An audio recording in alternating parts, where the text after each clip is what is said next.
Hey, what's up, guys? Chris Nelson here. And what do all of you think when you hear this? Oh,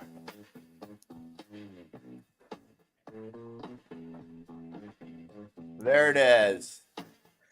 Wait, here it is. There. Oh, look at that painting. Isn't that good? Oh, man. I miss him so much. And just hearing that, I mean, doesn't that just give you a calm? When you hear that, you just want to hear the voice of the great Rush Limbaugh again. And I am here with Scott Schaefer, who worked with Rush for a very long time. What did you do for Rush, Scott? I was Rush's IT guy, personally and professionally.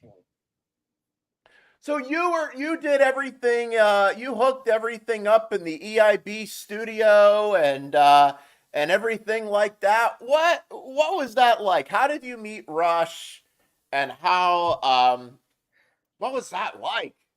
Well, it was a long time ago. Rush had been working in New York City for a little while, and he'd been working with a computer salesperson down in the village. And they had just brought me in as a tech. The salesperson came to me and said, "Have you heard of Rush Limbaugh?" I said, "Yeah. What of it?" And he asked me if I'd be willing to go do a migration for him. This will date it. He went from a Mac 2FX to a Quadra 700. So I see you're wearing an Apple shirt with the Yes. old Apple logo on it. Yep. You're the guy that got Rush onto using Mac. No, Rush found Macs on his own. I'm the one who brought him from machine to machine to machine. Prior to my coming in, he threw every tech out, calling them his computer idiot.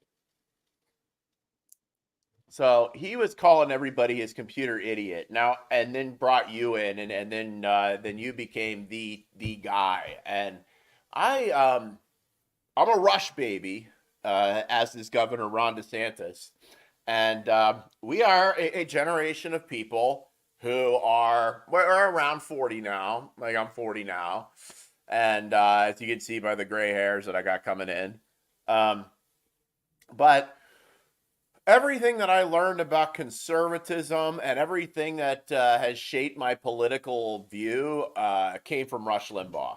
And I think a lot of people can say that. And we're really his legacy today. And when I was a kid in the 90s, it was a bonding thing with my dad. Like, I would listen to Rush with my dad during the Clinton years, and I remember his TV show, and I remember him talking about. I think I was like, does he only talk about Bill Clinton? Like, what's the deal with this? But his voice just had a calming sense to it. And then I went on to work in radio, where I was selling ads during his show, and that's when I first got introduced to cancel culture, which has been around a lot longer than social media. Can you talk about Rush Limbaugh, the person? Rush was what you saw of him on the air, what you heard of him on the air, was just himself amplified. He was always larger than life in person, always wanting to discuss issues. Oh, we talked about media a lot and the different TV shows and movies and things that have come out.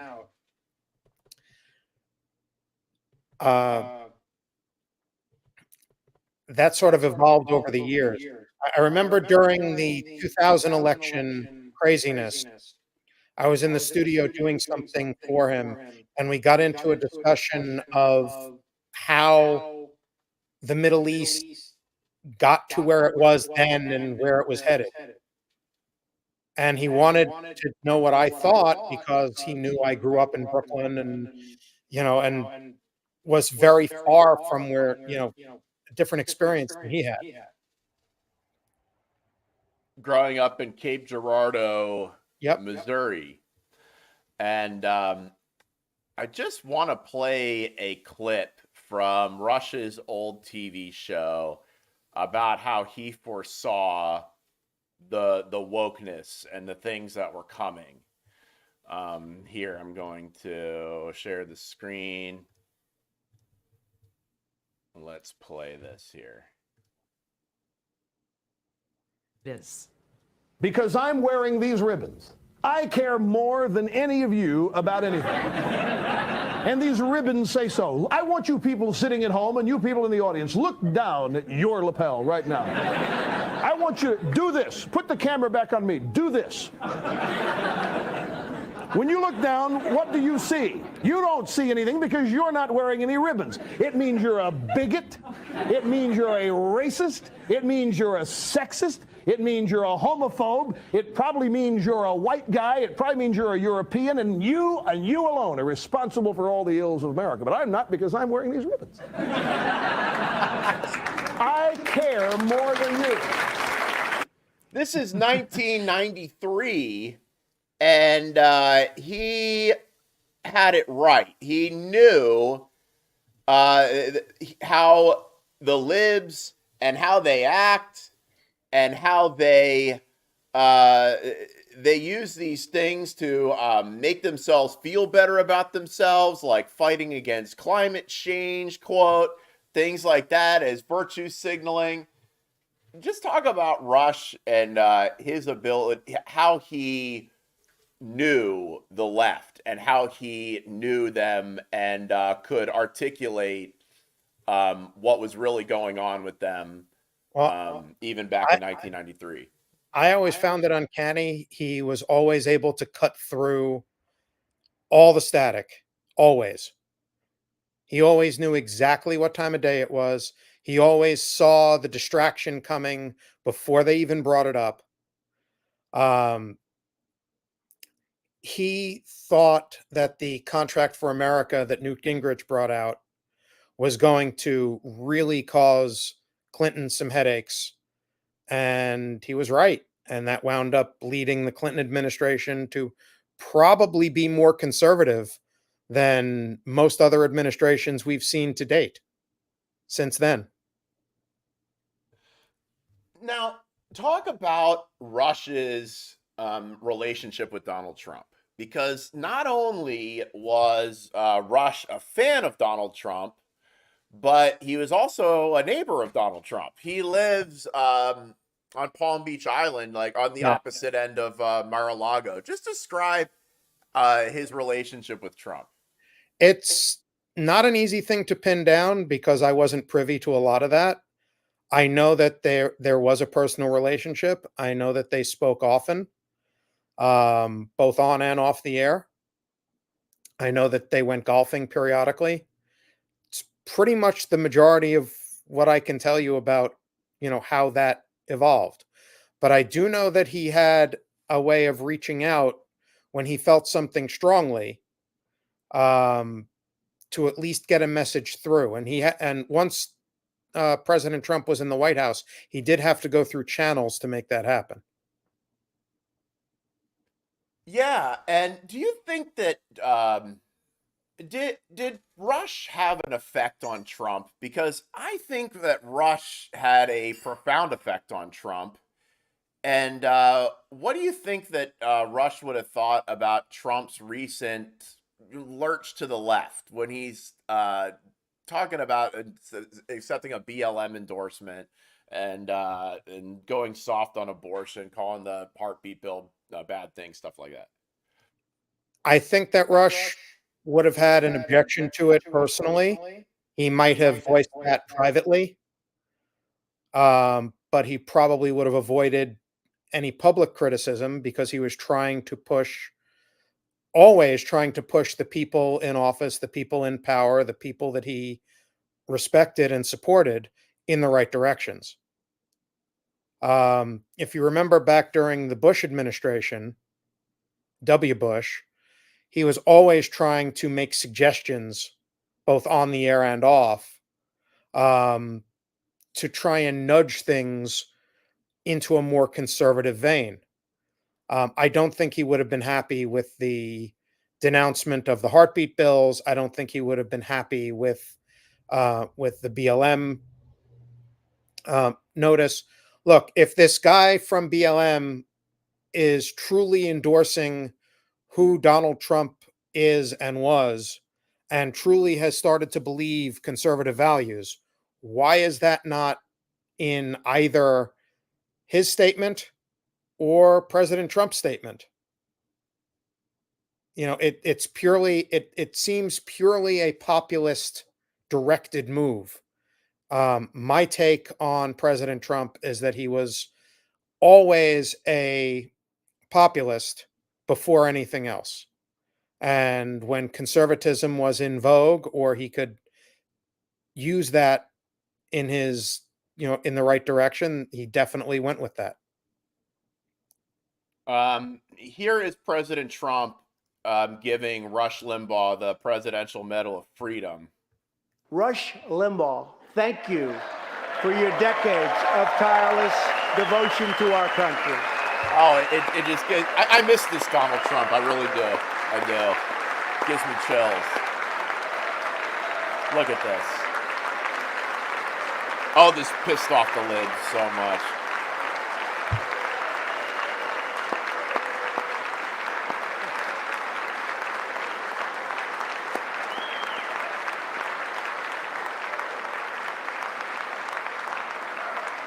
And Rush, in recognition of all that you have done for our nation, the millions of people a day that you speak to and that you inspire, and all of the incredible work that you have done for charity, I am proud to announce tonight that you will be receiving our country's highest civilian honor, the Presidential Medal of Freedom. He didn't know, did he? He didn't know. No. Look at that. Hold on. Let me pause this. Let me pause this. He didn't look. He did not know. Look at that look on his face, Scott. He didn't know that he was getting that, did he? No, he didn't. I mean, just wow. And boy, I miss this Trump, man. I hate what's happened. I really do. But let's watch the rest of this. This was one of the greatest moments of all time.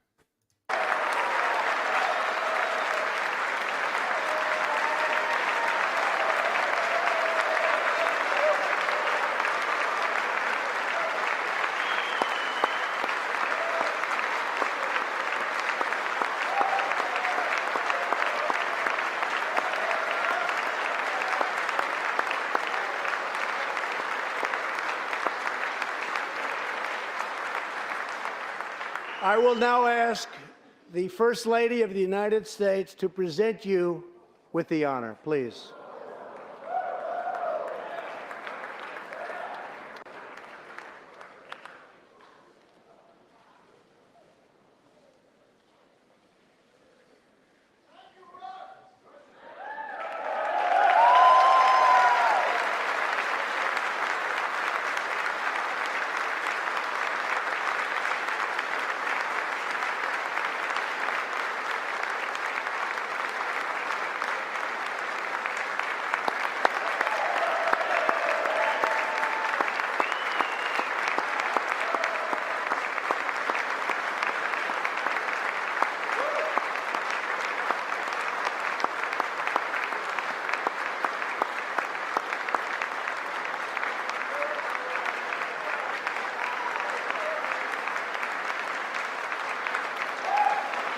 All right. I mean, that was just so awesome.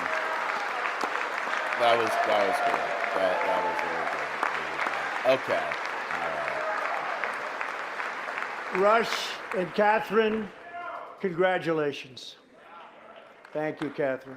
All right. Well, I think that was one of Trump's best moves as president. I mean, giving him the Congressional Medal of Freedom is it's the highest civilian honor that can be given to somebody. What was he thinking that day? What was because this is close to the end of his life. This was after he was diagnosed with cancer. It was right after his diagnosis, yes. What was he feeling that day? Were you talking to him before and after that? I just knew that he was going. Well, I knew why he was going, and I was told I wasn't supposed to tell anybody, including him. But he had told me that he was going in. He had to go to the State of the Union, that he got arm twisted into going, but that he was going up to the Northeast for to see doctors as part of a treatment protocol, and he had worked the State of the Union into the trip in order to make that all work. He had no idea it was coming, and Rush was always very humble. Was always very humble. He always thanked God for everything that came his way, and was always, amazingly gracious to everybody who worked with and for him. And he was, of course, a very big Trump fan, and yeah, his humility was all it always showed. People thought that he was this. There was this kind of an idea that, oh, if you're on radio, you must be this big shot and stuff like that. But I know how hard it is to keep a radio audience and keep people coming back. And if you're an arrogant prick, if you're like a Keith Olbermann, I mean, look at these guys. They eventually get canceled, or they eventually get worn out, or they move on.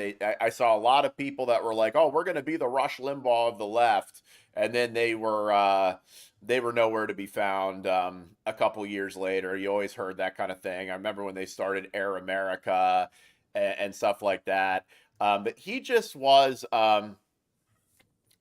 You don't get to where he was without being a humble person. I see Ron DeSantis is trending again, and we're going to talk about the debate. But Scott, you brought to my attention that it was actually Rush's last broadcast on February 2nd, 2021, where he said the following about Governor Ron DeSantis. I want to start, however, with a graduate, or the closest that we've ever had to a graduate of the EIB Limbaugh Institute, and that would be Florida Governor Ron DeSantis. As you know, there are no graduates from the Limbaugh Institute because the learning never stops. We don't issue degrees here because there never is a time where we have proclaimed that our students have learned it all. Or that because our curriculum is constantly expanding. There is no set curriculum here. But Governor DeSantis has asked in the past for an honorary degree. And Governor DeSantis has said that if said honorary degree were ever bestowed, that he would hang it, frame it, hang it proudly on the wall in his gubernatorial office. And if anybody has come close to earning an honorary degree from the Limbaugh Institute, it is the governor of Florida, Ron DeSantis. Have I mentioned lately how much I admire the governor of Florida, Ron DeSantis? Details coming up, but he has launched an ambitious crackdown on big tech. Somebody with the guts to do it. Somebody also not closing down his state. This guy has got what let's we call... stop right there. Not closing down his state. Now, Rush is a resident of Florida. And now we have Donald Trump out there just telling flat out lies about Ron DeSantis. Now, of course, we are never going to know exactly what Rush would have said today. I find it hard to think that he would start going hard on Trump. But I can't imagine he would like the fact that Trump has begun this smear campaign against Ron DeSantis. What are your thoughts? I can't imagine that he would like the smear campaign. I would think that he would have been called out on that, if not publicly, then privately, the very first time he said something before the governor's reelect. Very early on, it was seen that Governor DeSantis was going to be, other than Trump, the front runner for the GOP nomination. And it was Trump's idea to try and pop him one and see if he went away. And that was pretty clear. I don't think Rush would have appreciated it. I think he would have said something. But again, we never really know.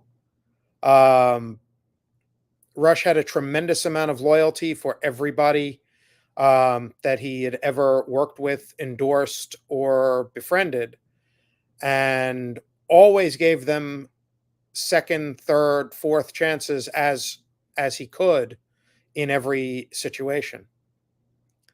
But he definitely was a promoter of being truthful and factual from beginning to end.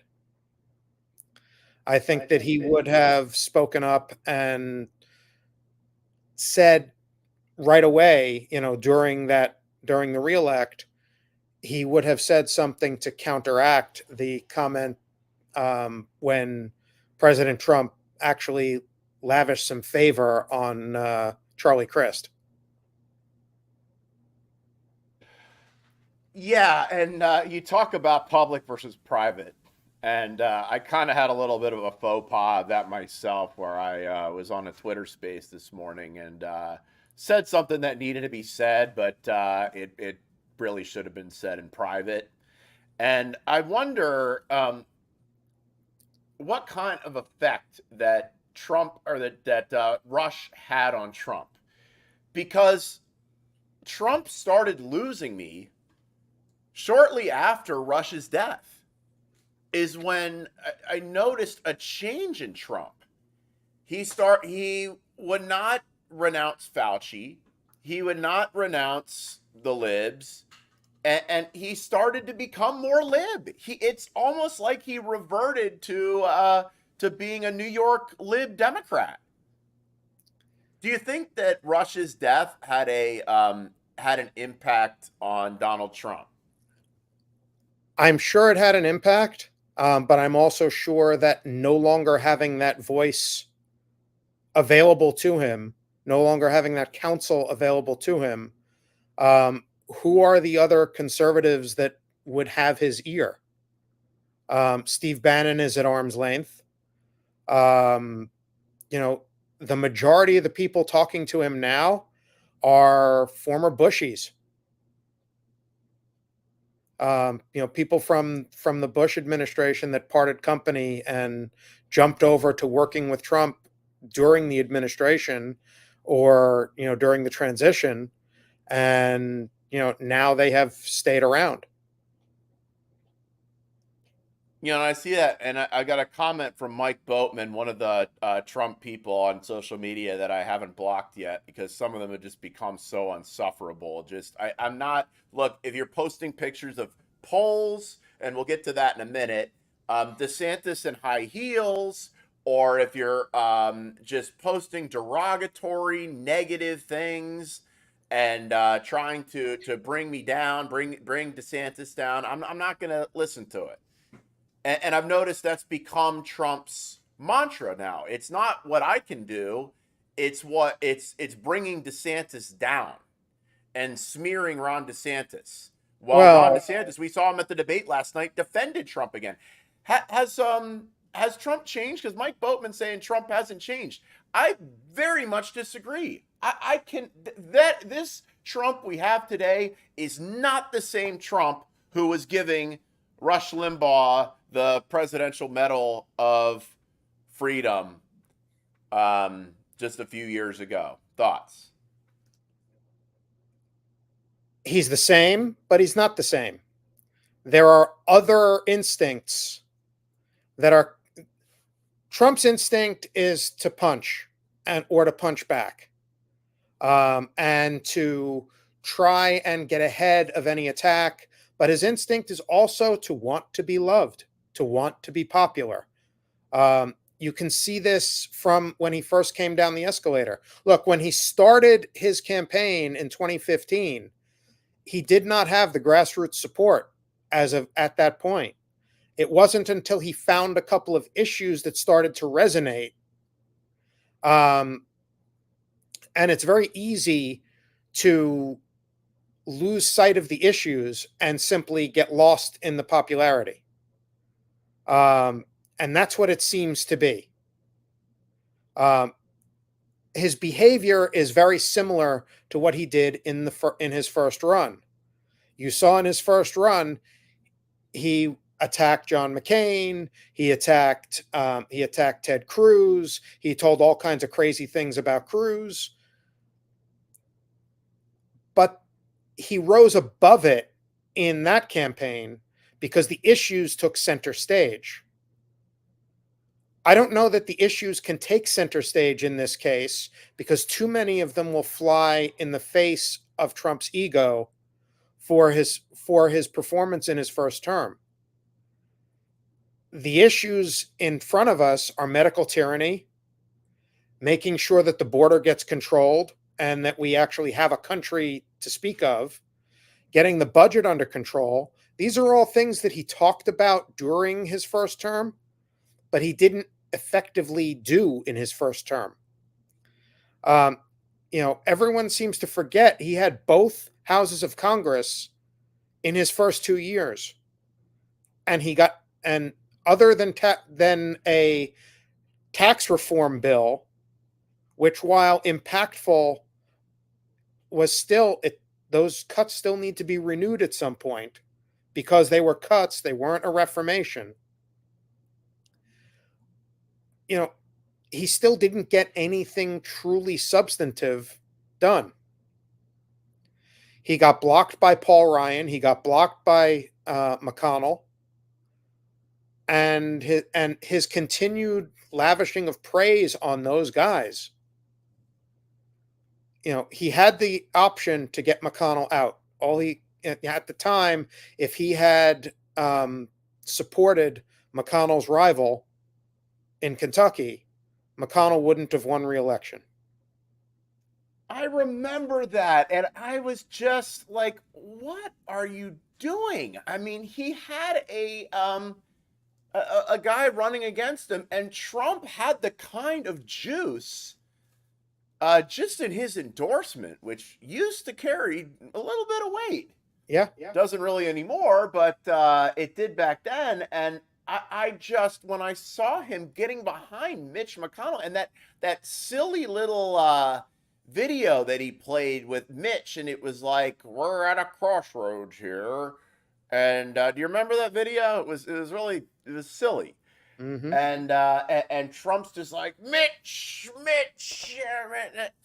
But these things like empowering Fauci, backing McConnell, backing Lindsey Graham, appointing Chris Wray, and what he's unleashed on Trump's own supporters.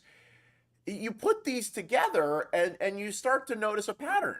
But then you have the other hand. He did have the sense, he did have the gut instinct to reach out, and he brought in Scott Atlas.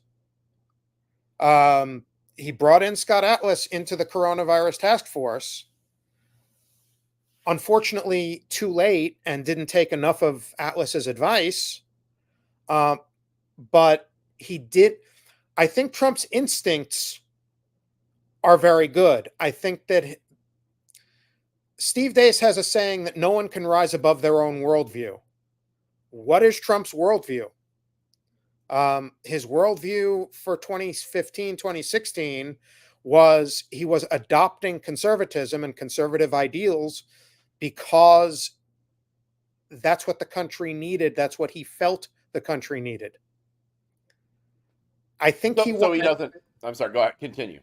I don't think Trump is a true conservative. I never thought Trump was a true conservative. Rush even said that Trump was not a true conservative. No way. Where's that clip?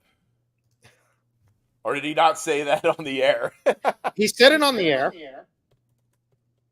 He said it on the air.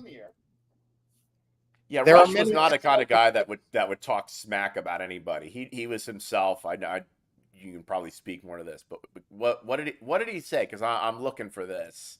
I don't know that you'll find it. I don't remember it being said more than once or twice, and I believe it was in that last year after Trump left office.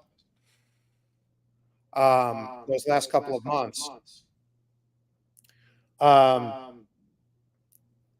Trump, above all, wants to be loved. He wants to be popular.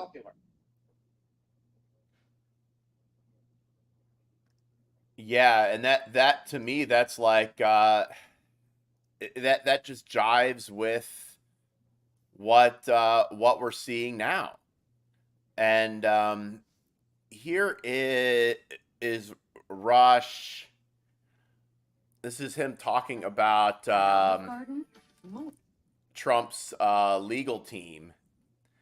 And I would really like to find that clip. It just sounds like Trump wants to be loved, and he tells people what he needs to say to be loved. And my overall opinion is that Trump runs on instinct, and sometimes those instincts can be guided, but his underlying worldview is not that of conservatism.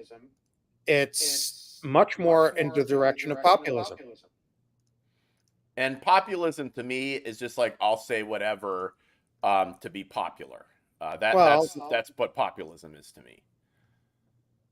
Cameras yet again, and was even unusually silent on social media for much of the day, as more top Republicans slam Mr. Trump's legal team for serving up nothing burgers in his quest to upend the 2020 election. You call a gigantic press conference like that, one that lasts an hour, and you announce massive bombshells, then you better have some bombshells. They promised blockbuster stuff, and then nothing happened. And it's not good. Even though some of the president's advisors urged him to dump attorney Sidney Powell from his legal team, President Trump won by a landslide. We are going to prove it. It's unclear whether that will satisfy close allies like former New Jersey Governor Chris Christie, who are losing patience with Mr. Trump's efforts to cling to power.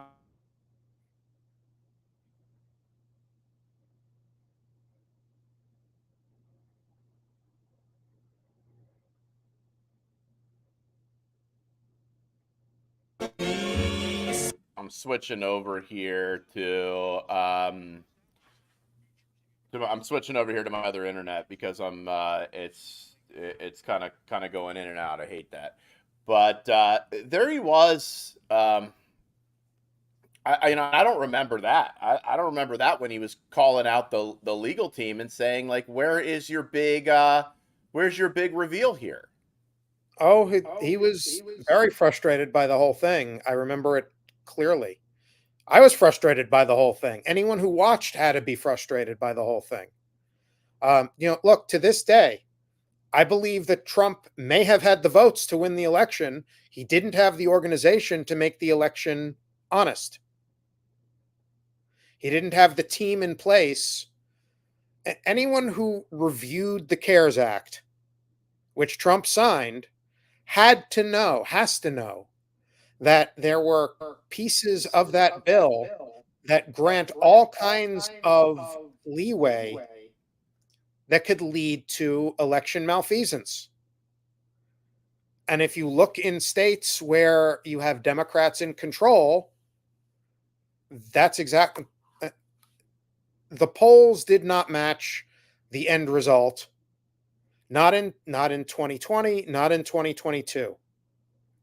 Um, the only place where the polls have matched consistently has been within the state of Florida.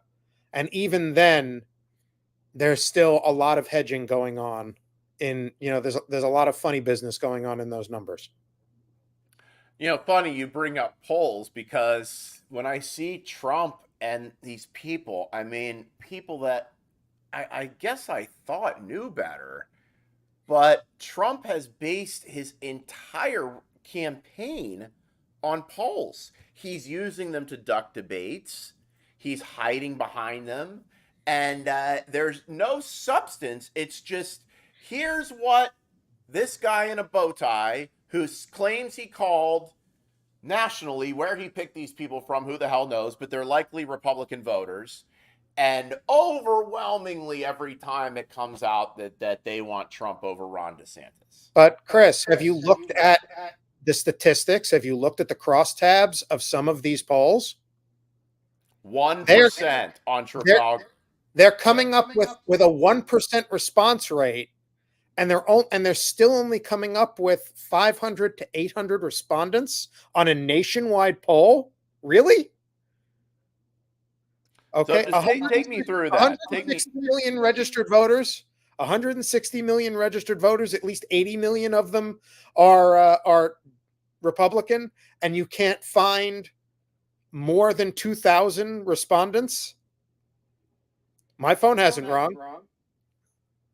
Where do you think they're finding people? Are these email lists, or that, because we don't have phones? It's not like taking a poll in the 90s where they used to give you a call at home and go down questions, and they'd show what the questions were, and then they put it up. How are they doing it today? We hear like proprietary methods that we can't disclose and stuff like that. Like, what the hell is this? I don't know. I don't know. I can tell you that the polls that matter start on January 15th. That's why I'm like, let's just get down to business. Let's cut the crap. So Rush had some things to say on polls. And I don't even have to ask you about this, about what he would have thought about Trump hiding behind these polls. I can play Rush's words. The best thing, and let's talk about Rush's legacy here in a minute. But here is what Rush would say about polling. This time we had made him out to be the next Bill Cosby, not Clinton, sorry. The timing was perfect, the same kind of October surprise we used to destroy Romney, Bob Dole, Herman Cain, you named it. We turned that goody two-shoes, Mitt Romney, into a monster. If it wasn't for 9/11, we could have taken out Bush 43 like we did his dad. They can't, but in other words, if Trump is at 4 points after withstanding this barrage, then they have to be scratching their heads. Now, I want to remind you of one more thing. We're getting close now to the period of time where the pollsters are going to have to start showing the race as it is. Now, I'm of the opinion they're not yet. I'm of the opinion that they're still using their polls to make news, to shape public opinion, rather than reflect it. But as we get closer to the election, we're not there yet, by the way, but as we get closer to the election, all of these polling companies are going to want to be right when it's all over. And so the polls that we get a week prior, the last polls before the election from all of these different outfits, probably will be closer to what they really think is going to happen. And because they have their reputations to protect after the election is over. Of course, they may not care about that anymore. It's such a one-sided, nothing's going to happen to them if they blow it. I mean, there you go. There. Oh, I gotta clip that. That's gotta go viral right there.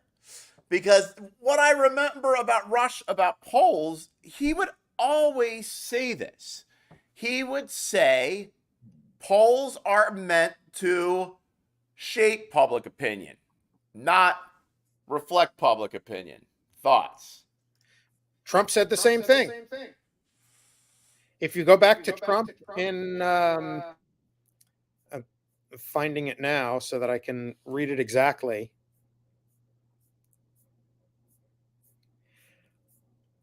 Trump said the same thing when he was on the opposite end of the polls, that polls are used to shape opinion, and he had his, Trump has his own way of saying things.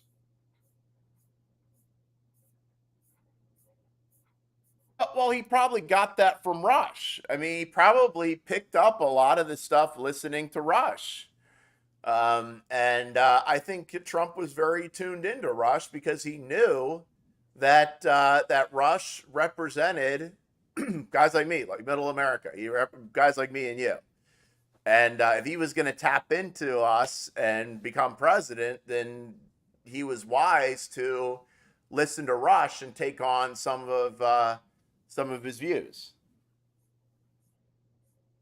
Is Trump a phony? I mean, is he just like a phony? Do you think any of the things he said? I'm trying to figure this out myself. I'm not. I don't know what your relationship with Trump is, if you have one at all. None at all. I'm trying to figure this out myself because I used to think, okay, maybe he just is easily fooled.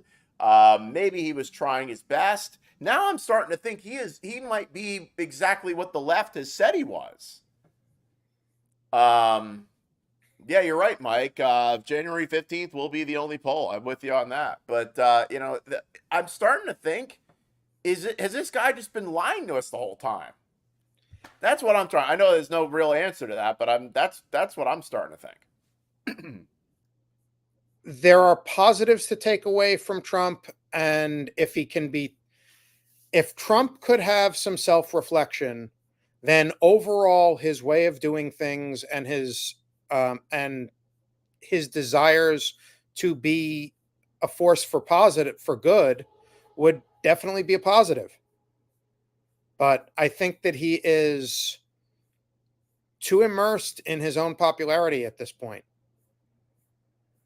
Yeah, it seems that way to me. Now, when it comes to let's just play a clip from the debate last night, and then we'll wrap this up. But I think that Ron DeSantis in this debate last night, if Rush was going to be coming on the air in 2 hours, I mean, I think we would be getting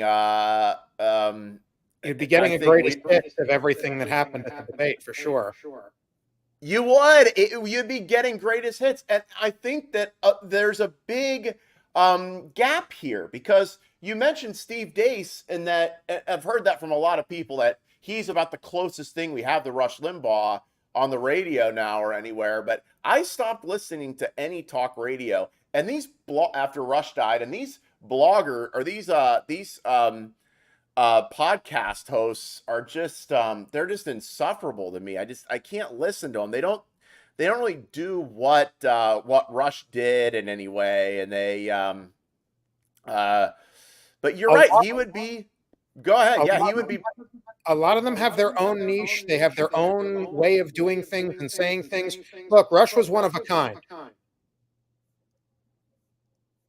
Reckoning for what this government did during COVID-19. That includes the mRNA shots. They put it out. It was experimental. People wanted it. Then the government started trying to mandate it, to say you don't have a right to put food on your table if you don't take an mRNA shot that was under emergency use. They tried to take nurses away. Now, in Florida, we blocked that. We provided protections for everybody so that they wouldn't lose their job. You also have the FDA approving an mRNA shot for 6-month-old babies.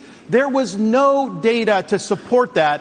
They're doing it because big pharma will make money. So I'm going to go in there, CDC, NIH, FDA.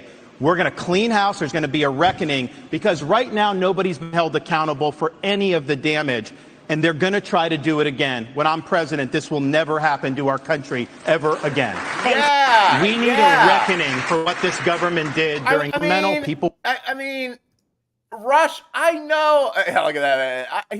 He's mad there. Look at that. Look at that. Yeah. He's like, look, I know just from listening to Rush what he would have said about DeSantis, what he would have said about this. What are your thoughts, Scott? Well, I found the quote from Trump on polls, but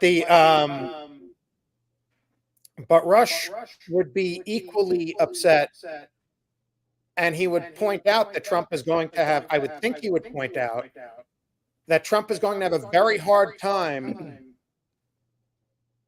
being that vessel of reckoning, since so much of what happened during COVID was set, the stage was set by Trump. Between Project Warp Speed, the CARES Act, and all of the other actions taken. Very hard time.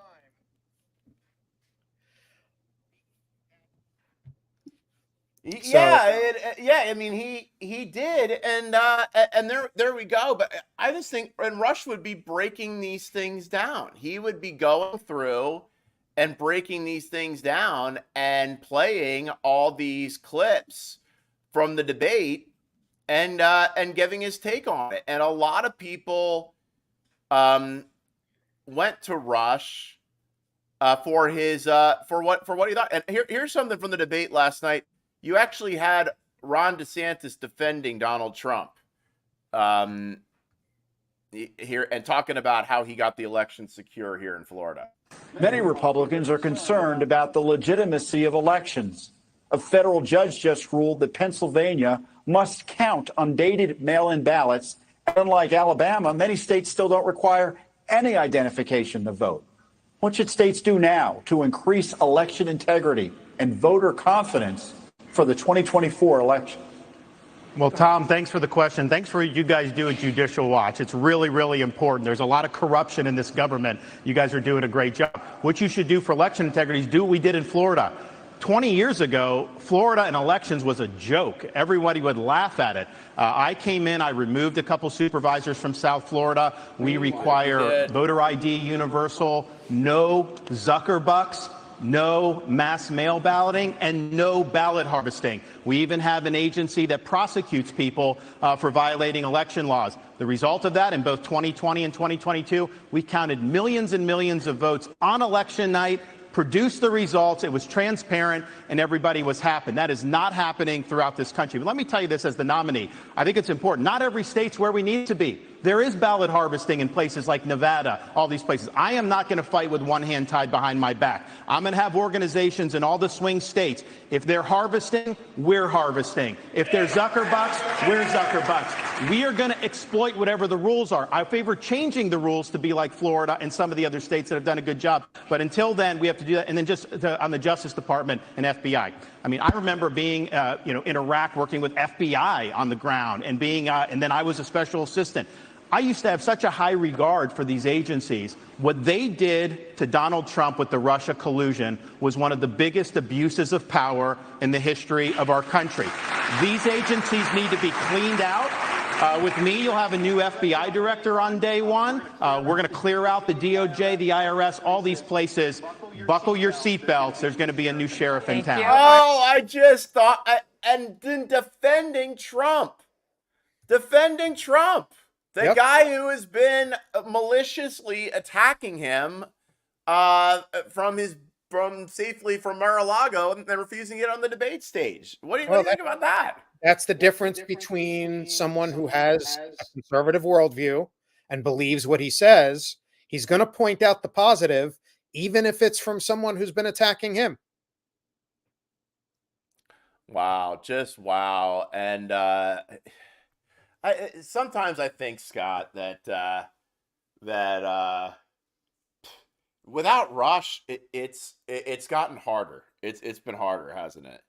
Because look, you had a job. Can you talk about what happened when you heard about his death?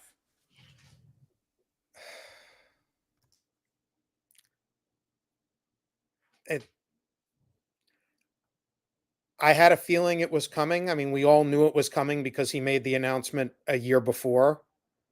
But having not heard from him, I knew he wasn't on the air from February 2nd. But having not heard from him for several days prior to Catherine's announcement, you had that feeling of the worst was coming. And even then, it still took us all by surprise. And we were all pretty well shaken. And you actually had to go and clean clean out the EIB studio. We had to clean out the entire studio, strip it bare to the walls. Oh man, that could not have been easy. No, it wasn't. Just yeah, I wept. I'm about to cry right now. I wept when I heard that. It's still, I don't cry very much. I really don't, but it's still, I mean, for a guy like Rush, he had such an impact. He was a family man. You know it personally. I never met him in my life, but It was like losing a member of the family, for sure. And I remember when DeSantis, Rush, when they down here, Ron DeSantis ordered flags to be at half mast, flied at half staff, and these libs in Palm Beach said no. We're not going to do it. They disregarded DeSantis's order, and they were doing a lot of that. And I think but here I am. I'm going to hold it up because I couldn't find it on there. But there I am. The day I was there with a flag and a sign. Rest in peace, Rush, in front of the courthouse where they were, or the government building where they were refusing to fly the flags at half staff. I was there, and I was, wow, I was wearing my 47th hat, my Trump 47th hat there.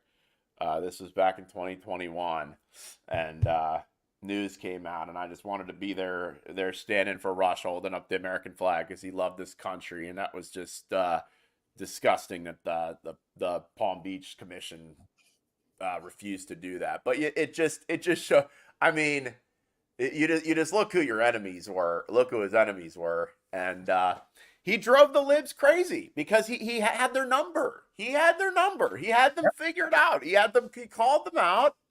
And he had them figured out, and they hated it. They hated it so much. And all these things that are happening, talk about how they tried to cancel Rush in the 90s. Oh, many times. Many times. They the worst was not in the 90s. It was just in the early 2000s when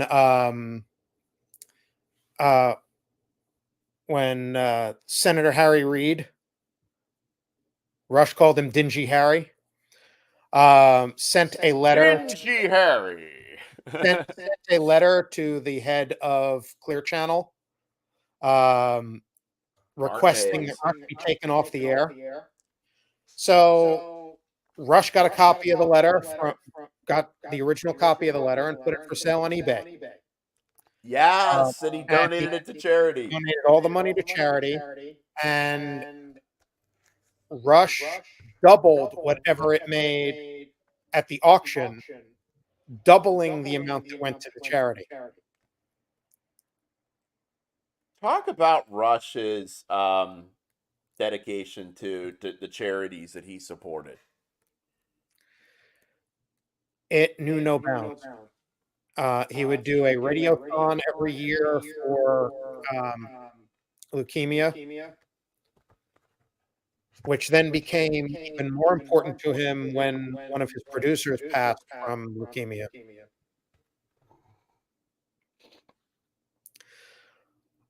One of Rush's producers got sick in the early 2000s, and that was also a bit of a body blow. Now, were you there in the studio at all with Bo Snerdley and Cookie? And I got a picture here, and this is a book that came out that everybody should pick up. I didn't even know this book was out. Yep. I just happened to be in a bookstore. Go figure. There's a Barnes and Noble here in Fort Lauderdale, and I saw it there, and I'm like, oh yeah, just that one and James Golden's book, Rush on the Radio. Yeah, here it is. That's backstage at the studio, and there he is in his studio there. Yep. What was it like being behind the scenes there? It was always spine-tingling because you never knew when a truly historical moment was going to come down. I was in the New York studio, and Rush was in the Florida studio the day that he commented on Michael J. Fox, and that became a thing for a little while. Oh, I remember that. He did kind of like a Trump thing. Do you think he regretted some of those? Do you think he went a little too far? I mean, I hate when people say go a little too far. I mean, you talk about like Howard Stern and stuff, but that he did a thing where he like talked about Michael J. Fox wasn't taking his medication. Well, 'Cause Michael in J. Fox was fairness, there Michael J. promoting. Fox was not taking his meds to make the point. He purposely didn't take his meds in order to make a point about Parkinson's. And Rush's opinion was that that was a bit too far, since since we all knew exactly how much he was going through to begin with. But I remember right after that happened, Kit Carson, who was his producer at the time, just looked at me and said, "It's going to be a day." Do you think something he used to tweak the media, he would say. Yeah. Like he would do something because he knew Media Matters was recording his everything Every he word. said. Every word. And guys, if you think it's bad on social media now, I mean, Rush being on AM radio, this has been going on for a long time with people watching, clipping, and I would sell radio ads during Rush's show, and we would have people call. They go, "You got to take me off of Rush's show." Like, what you have me advertising on a racist show, and I'd be like, "Oh God," because I would sell advertising on it to people that didn't necessarily listen to Rush Limbaugh, but I would be like, "Dude, this is going to get you business," and it would. I mean, his show is the most popular, but then I'd have people go, "Oh, we can't be during Rush Limbaugh," because they would send this mob after a business for being on Rush Limbaugh, and I'd be like, no, they're lying. He's not a racist, and they would cherry pick things. They really were threatened by him a lot, and they really tried to cancel him. And even you talked about the Harry Reid. I mean, the freaking these senators and the letters in this book of all them sending a letter to Mark Mays at Clear Channel. Do you think the people in radio today would have the backbone to stand behind Rush Limbaugh? And do you think there will ever be anybody to fill his shoes at all, or to not never be able to fill his shoes? But I don't. Well, in the current environment, I don't know how it's possible.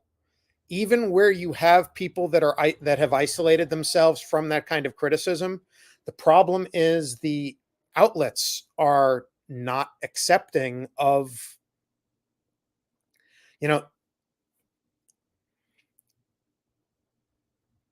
the big talkers today all have their reputations in place. For someone to start from scratch and build that audience, how are you going to build? It would have to build someplace like on Twitter. It would have to build someplace like podcasts. But you would not get a large company to back somebody. In order to do it, you have to do what the Daily Wire has done, which is own all of their content. You have to do what Blaze Media has done, owning all of their content.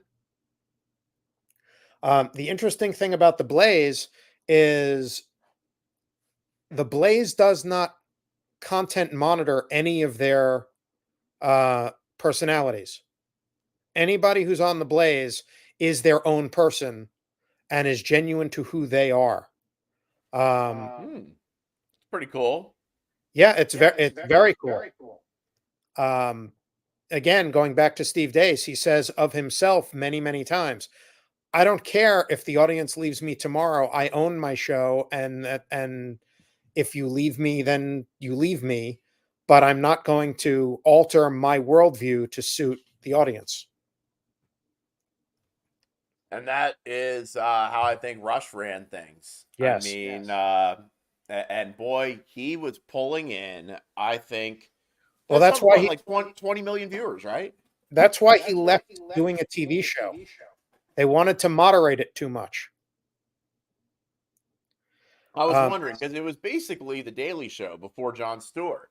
Yes. And I mean, it was funny, it was good, and then he just went to radio. So they wanted to put some moderation on him, and he said he ain't gonna do that. Oh, that's pretty cool. That's that's a guy you want to be like. I mean, it really is. So thanks for joining today, Scott Schaefer, long time. I mean, you considered Rush a friend, right? You worked for him. You did all his tech. If you talk about a problem you had that you fixed, that Rush had an emergency and needed you for something. Oh, there are a number of them. Well, the one thing that still drives me crazy is that the tech industry has gone down the road of believing turn it on and turn it off and turn it back on again is an acceptable method of fixing something. If that's an acceptable method of fixing something, it didn't really work and it wasn't really ready for prime time, in my opinion. But we had a lot of things over time where those were, that was the suggested fix. Rush took hold of technology in ways that most people didn't, and he did it long before they did. Very few people print today. Very few people put what they've done and put it on paper unless it's for legal reasons. Rush always liked to work from printed material. He would always have, when he said a stack of stuff, that's exactly what it was. It was a stack of papers that were printed articles and commentary that he had ready to go that he would shuffle through during the show. In his formerly nicotine-stained fingers. Exactly.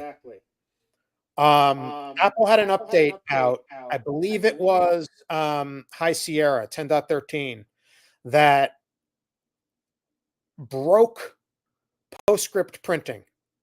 Now, for those who don't know, most people have inkjet printers. You go buy them, they connect to your computer directly or connect wirelessly through AirPrint. That didn't really happen with most of the stuff that Rush had because most of what he had was network oriented. Well, to print over a network, you do it through one of a couple of different languages, the most popular and precise of which is PostScript.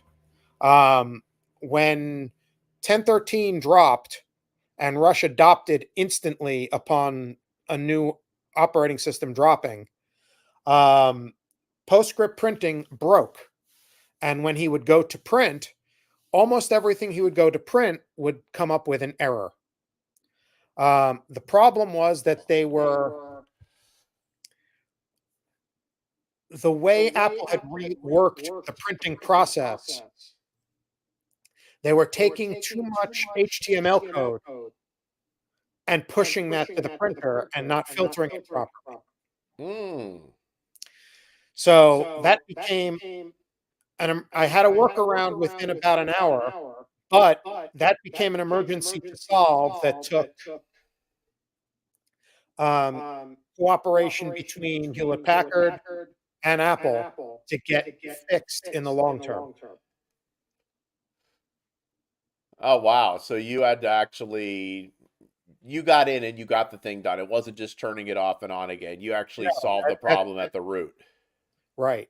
No, power cycling the printer would give him one or two prints, and then it would quickly devolve. So you helped get all his stack of stuff that he would have every day, and he would go, you'd hear it, and Yep.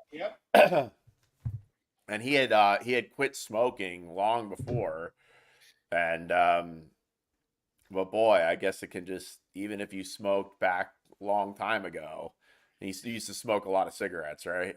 But back when you, yeah. But he quit. It's just like people that quit drinking, and it can, once the damage is done, once it's in your body, But boy, he had an impact on so many lives here. And then his Rush Revere books really helped touching the next generation. He started the company 2If by Tea, where he created his own tea to put out. I don't know if that's being manufactured anymore, but No, they when the Rush Revere books started getting popular, that's when the tea sort of faded away. but he wanted to see what it was like to go start a business, bring it to market, and it was good. It was good tea. I wish I had hung on to some of that because those bottles were just those were collector's items. But of course, when you have a collector's item, you don't think about it at the time. You're just like, oh, this is good. I'll always have something like this, and then, but maybe you saved some. All right, thanks for joining, Scott Schaefer. I could go on with you for a very long time, and a lot of viewers have faded out. But I could talk about Rush and just talk to you for a long time because I just was such a huge fan of his. And what can people do to preserve Rush's legacy? Because I feel like when he died, when he It was an important voice to lose. You had the wisdom of Rush that was playing in that spot for months. So it seemed months after we lost him, it seemed like he was still alive because you could still tune in every day. And for months before those two guys took over, which I don't. It's just a different show. I mean, I don't know if you like Clay and Buck. It's a different show. It's not It's Rush. totally different. It's not even close. Not even the same format or anything. But it felt like he was alive for those few months still. And now I feel like you can't find him anywhere. You don't hear Rush's voice anywhere, and it's just his legacy is just he lives through us, but and Ron DeSantis, really. I think he passed the torch to Ron DeSantis. I think Reagan passed the torch to Rush, and I think Rush passed the torch to Ron DeSantis. And in his last broadcast, I think that's what he was doing. He was passing the torch there. And what can we do to bring back Rush's legacy? I know there's some legal things there with what you're able to do, but what can I be would done? say the thing that everyone should do is, if you are so inclined, go out and find his original 2 books, The Way Things Ought to Be and See, I Told You So. As I've reread those books recently, there's so much in there that rings true and was a prediction for the future. I mean, he saw so much and put it down on paper so early on. Those are both from the mid 90s. But I recommend those 2 books very, very highly. As far as memories of Rush, the book that you showed is an excellent book. James Golden's book, Rush on the Radio, is also excellent. You know, I would love to see just clips of Rush on Twitter, just being shared, clips of shows, and just a Twitter just dedicated to sharing clips of shows. Is that possible? That's something that the estate has to decide they want to take up. It would be really cool to see something like that and carry on Rush's legacy, so we know what he said. And we know, because all the things that Rush said can be applied to today. You can go back to something he said in 2009 and apply it to today. You can go back to something he said in the 90s and apply it to today. During his whole 40-year span on radio, right? 40 years, right? 30 plus. 30 years. Yeah. He taught us the way, and he taught us these things, and it's all applicable today. Scott Schaefer, I would love. Do you have any quick story or about Rush or anything you'd like to tell to wrap this up? God.